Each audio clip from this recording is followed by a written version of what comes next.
guys, it's Noah here with Custom RC Mods, and as you can see, we got the FT Sparrow right here, and we're out at the park. It's a nice gloomy day, hopefully not going to rain during this flight, but it looks like it's going to rain sometime soon, so I thought I'd get out and get flying. This is the second flight with this plane. I actually did film the Maiden, but it was way too tail heavy, and I just ended up not posting it in the end. So we're going to go ahead and get this thing up in the air. I'm going to mount you guys on my head, and we're going to get to the flight. All right, so we got a little wind coming from the west.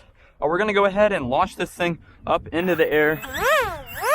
Got a lot of power. I added a little bit more nose weight, and I think we're pretty good to go.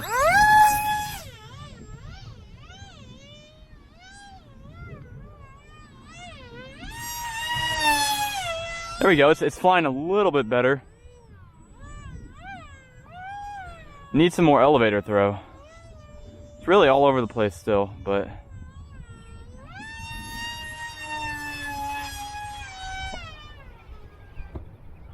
wow. I don't know how what's up with that. Might have to, let's go investigate. Oh my gosh. That thing is in the ground. I don't even know what to say anymore. I don't really like this plane, so I guess I don't really care that much. But then again, it still is a crash, so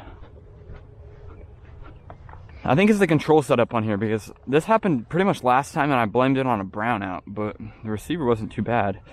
Look at that. All right, so as you can see right there, the Sparrow didn't fare too well. Unfortunately, this style of plane just isn't for me, I guess. I have never been able to make it work, except for that first maiden flight. But it was in the ground to right there, which is kind of crazy.